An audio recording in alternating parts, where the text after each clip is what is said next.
Salve galera, saudações rubro-negras, separei para vocês aqui o corte do programa Jogo Aberto da Band com a Renata Fã e Denilson, falando da chegada de Filipe Luiz, ele que vai assumir agora o Flamengo contra o Corinthians quarta-feira amanhã, cara. Primeiro jogo da semifinal da Copa do Brasil, tudo aqui agora, vamos acompanhar aqui os comentários deles e todas as notícias atualizadas. Deixa o seu like, se inscreva aqui no canal e ative o sininho. As imagens são do canal Jogo Aberto da Band, link na descrição como créditos. Vamos lá pro vídeo. Bom dia. Que confusão, hein? Pelo menos foram para a justiça desportiva e não para a justiça comum, que aí sim seria bem complicado. Agora, essa Copa do Brasil é um sonho para 4 equipes, tá todo mundo lutando como pode. Isso daí, o bicho tá Corinthians e Vasco, hein? Rapaz, que tumulto, hein?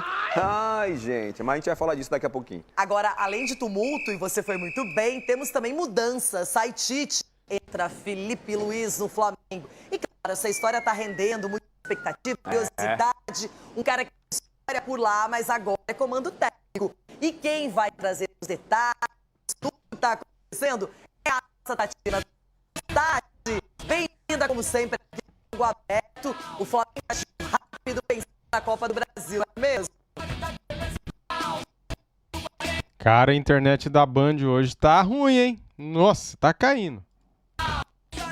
Isso, Renata, bom pra você, Wilson, a todos ligados aqui no Jogo Aberto. Eu agiu rápido. Não tem que ele dizer que o Flamengo faz ali craque em casa, técnico Flamengo faz em casa. O ex-lateral esquerdo Filipe Luiz e agora técnico do Flamengo para o restante da temporada vai ser apresentado na parte da tarde aqui no Ninho do Urubu, 1h30. Ele estava no Sub-20, foi anunciado como um técnico interino, teve passagem também no Sub-17, se aposentou dos gramados em dezembro de 2023. Foram 9 meses de experiência nas categorias de base, mas vai assumir a equipe principal pela primeira vez na temporada, né? Isso depois da saída do técnico Tite. Bom, o Filipe Luiz está assumindo então pela primeira vez como treinador.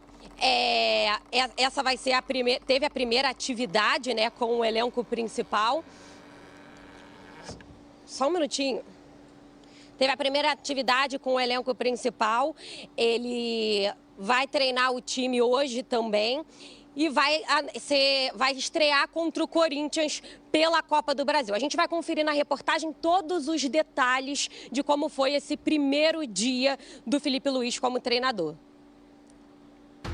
Ele já é de casa, conhece todos os atalhos. Mesmo assim, fez aquele tradicional tour pelo CT, acompanhado da diretoria do Flamengo. Hora de reencontrar os ex-companheiros de equipe, que agora serão alunos. Mister? O primeiro dia de Filipe Luiz como técnico do time profissional fez o torcedor flamenguista recordar do primeiro dia de Jorge Jesus, grande inspiração do lateral esquerdo. Assim como o Mister, Filipe colocou a galera para correr e foi junto. Ele foi anunciado como interino. Estava no comando do Sub-20, onde conquistou o Mundial da categoria e chega para substituir Tite, junto com 3 auxiliares técnicos. Toda a comissão trabalhava nas categorias de base. Com certeza, essa experiência no Sub-17 foi muito válida, foi onde eu realmente aprendi a montar treino, montar comissão, foi onde eu consegui colocar em prática minhas ideias e vi o time do Sub-17 jogando do jeito que eu queria. Então eu vi realmente que era possível, que eu era capaz de fazer isso e cada vez eu fui tendo mais confiança e os resultados também foram aparecendo e aí recebi a oferta de treinar o Sub-20, também aceitei um desafio novo, pegar um time no meio da temporada, então me deu toda essa experiência, essa vivência, porque uma coisa eu sempre pensei durante muitos anos como treinador, mas viver como treinador era uma experiência nova e realmente a paixão é o que eu amo fazer e estou encantado de estar aqui de novo. O novo professor tem as licenças da CBF, só não está apto ainda para comandar o time em competições internacionais. Vai precisar providenciar a licença Pro da Conmebol. Problema para depois. Ídolo da torcida, Filipe Luiz tem a missão de salvar o ano do Flamengo. O rubro-negro já foi eliminado da Libertadores, está distante da ponta do Campeonato Brasileiro, mas ainda vivo na Copa do Brasil. O treinador tem um ponto a favor. Conhece esse elenco como poucos. Fez parte do grupo entre 2019 e 2023. Conviveu com 21 atletas do atual plantel. Conheço bem esse elenco, eu joguei praticamente com todos eles. E meu objetivo é conseguir colocar em prática o mais rápido possível o meu modelo de jogo, para que eles possam desenvolver o que eu quero com as minhas ideias e que a gente possa ver isso no campo representado o mais rápido possível. O tal modelo de jogo falado por ele é do jeito que o torcedor rubro-negro pede. Um time pra frente, ofensivo. Com certeza, meu modelo de jogo é um modelo de jogo de muito ataque, né? Eu já falei em outras entrevistas que às vezes eu peco por não ter medo, né? Mas por atacar demais, mas com certeza esse time já está bem treinado, já tem uma estabilidade, uma organização defensiva muito boa e é claro que eu vou tentar colocar, como eu falei, a minha ideia em prática, que é diferente. Esse Flamengo tem tido dificuldade. O treinamento de segunda-feira foi na base de muita conversa. Hoje ele vai dar o último treino antes da estreia na beira do campo. O novo técnico tem pela frente um duelo decisivo. O primeiro jogo da semifinal da Copa do Brasil contra o Corinthians, no Maracanã. Se na beira do campo Felipe Luiz fizer parecido com o que fez dentro de campo, a torcida já vai ficar satisfeita.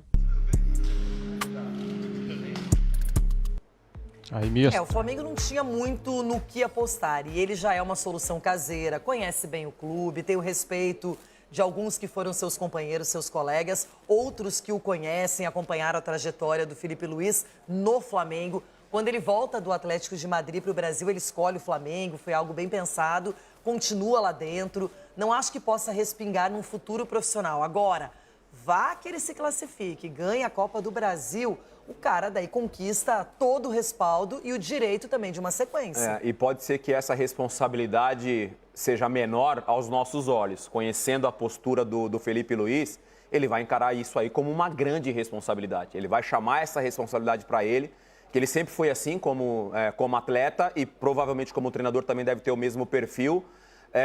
Sobre respeito de jogadores que eu ouvi algumas outras pessoas falando, será que os jogadores vão respeitar se ele chamar a atenção? Acho que sim, porque esse respeito ele já conquistou já na época quando ele era atleta, com a postura dele dentro do vestiário, com a conduta dele como ser humano. Então agora é um processo diferente, eu não sei como é que ele se comunica dentro do vestiário, porque uma coisa é você ser atleta e se comunicar de uma forma e outra coisa é você ser o comandante de um time, ser treinador. Aparentemente ele tem se comunicado bem com os jogadores, você vê que o ambiente já está mais tranquilo, né? Está mais leve, né? Tomara que ele tenha muito sucesso nesse primeiro passo dele como treinador numa equipe principal. Há uma expectativa também que ele utilize mais jogadores da base, porque ele vem trabalhando com o Sub-20, conhece bem esses atletas.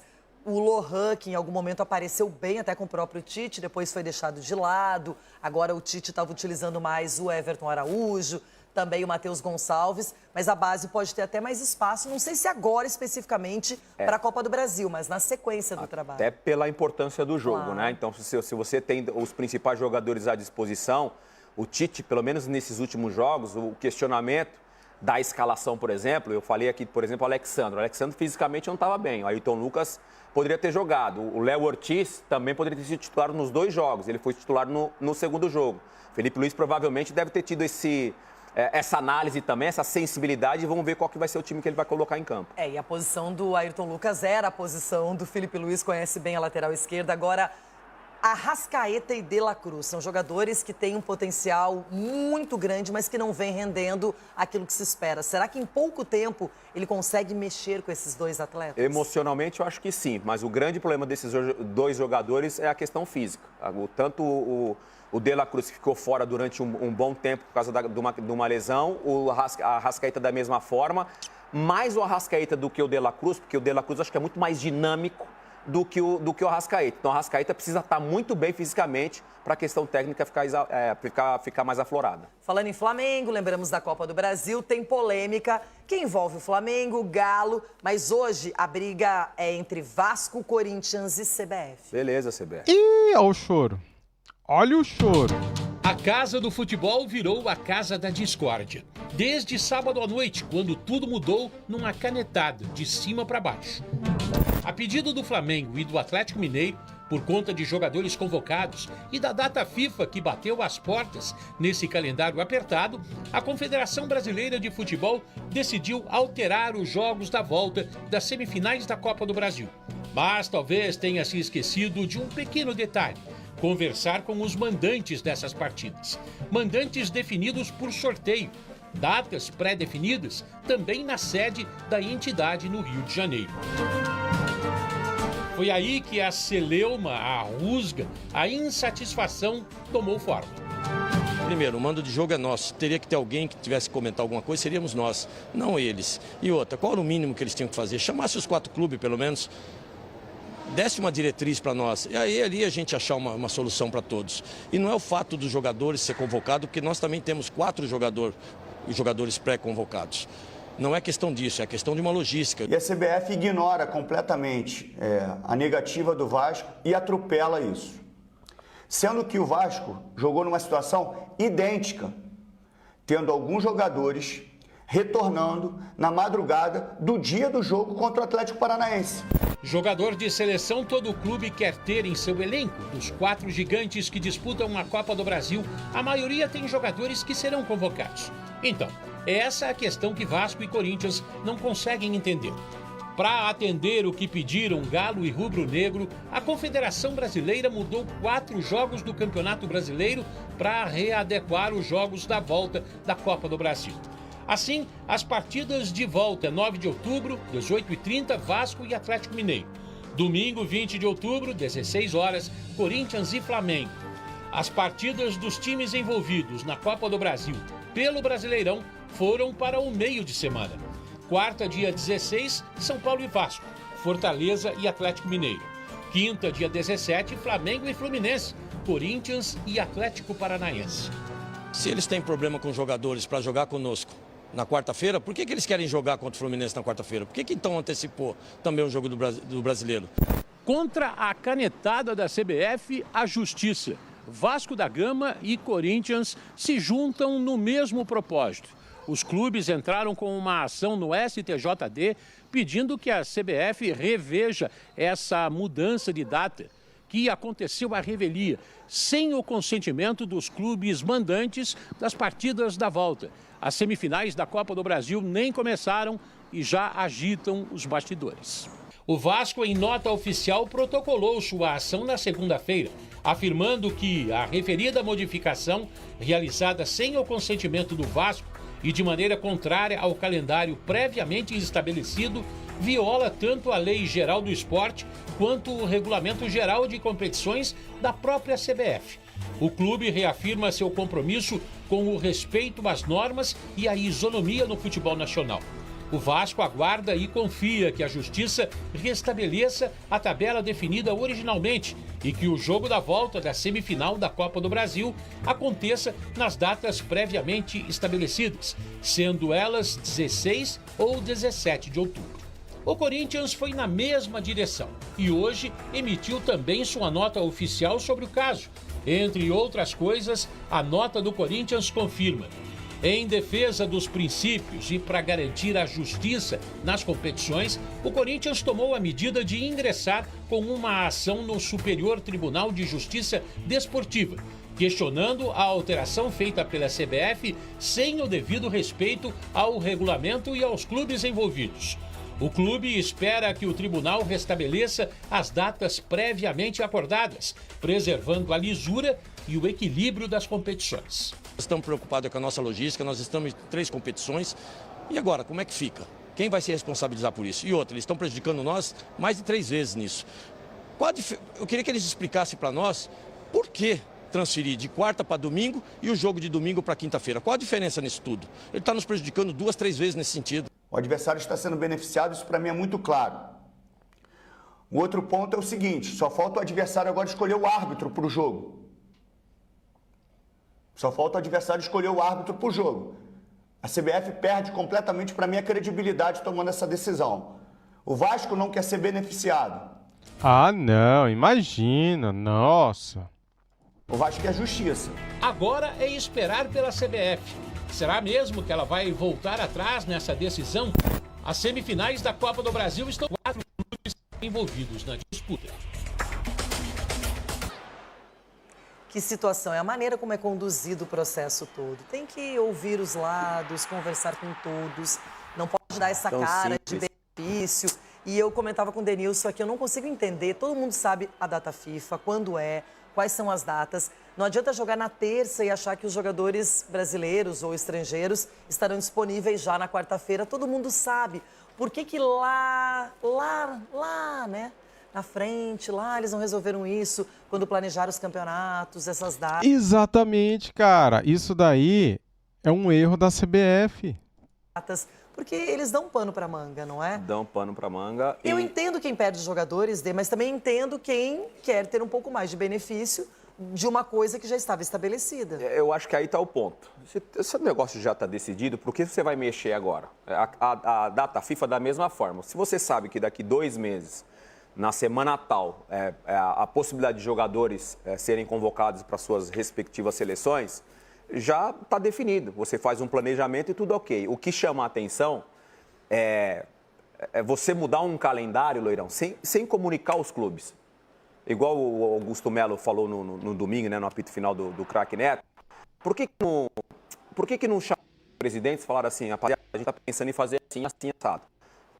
Uma decisão que provavelmente eles aceitariam, que essa é a verdade, provavelmente eles aceitariam. O que eu acho que incomodou eles é a CBF ter tomado a decisão, pelo que eu estou entendendo, sem comunicar os presidentes. Tanto é que a gente mostramos o Pedrinho falando, e o presidente do Vasco, e também o Augusto Melo. Acho que a grande revolta, que são os dois clubes que estão sendo prejudicados por causa dessa mudança do calendário. Não, e divulga na calada da noite, num sábado à noite ainda, como se fosse uma coisa sem importância, e toma a decisão arbitrariamente. E, na verdade, é isso. Esse é o problema hoje. Os clubes são reféns da CBF. Eles assinam regulamentos, os presidentes, e depois eles precisam aceitar o que determina a CBF. Como a CBF tem tomado decisões ruins quanto à arbitragem... Já faz tempo. Há muito tempo. E agora é questão de calendário, de logística, e aí fica esse ar de que está beneficiando alguém. De repente, na prática, nada disso aconteça, mas fica sempre um asterisco. A questão da transparência que a gente fala muito aqui no Jogo Aberto, em todas as áreas dentro de um clube, né? Quando a gente fala de presidente gerenciando um clube, transparência. CBF também tem que ter esse comportamento. Agora, para você, as reivindicações são justas ou são exageradas? Simples, Leirão, justíssimas. Justíssimas. Se eu estivesse no lugar dos presidentes envolvidos, caso do Pedrinho e caso do Augusto Melo, eu teria a mesma postura que eles estão tendo nesse momento. Acho justo. Agora, não sei se vai dar tempo, não sei qual vai ser a postura do STJD também para poder analisar essa questão, mas acho bem difícil o tribunal mudar alguma coisa. Não vai dar nada, né? A gente está falando aqui, mas você sabe que não vai dar nada. Vai continuar do jeito que a CBF definiu aí. Agora, o que realmente vem rendendo é o desempenho. Galera, é o seguinte, ó, no regulamento da CBF, tá escrito lá, os clubes têm que entrar com um prazo de até 10 dias úteis antes do jogo acontecer, da data do jogo, né?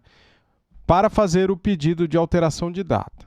E o jogo seria só dia 16, né? Então, Flamengo e Atlético Mineiro entraram bem antes. Para resumir aqui, cara, tá todo mundo certo e a CBF errado. O Flamengo tá certo, o Flamengo tem o seu direito, o Atlético Mineiro também tem o seu direito, porque ele se sente prejudicado, porque tem vários jogadores convocados e o nosso calendário é uma bosta, uma zona, é jogo em cima de jogo. Daí quando tem jogo da seleção brasileira, os times que têm jogadores convocados são prejudicados, né?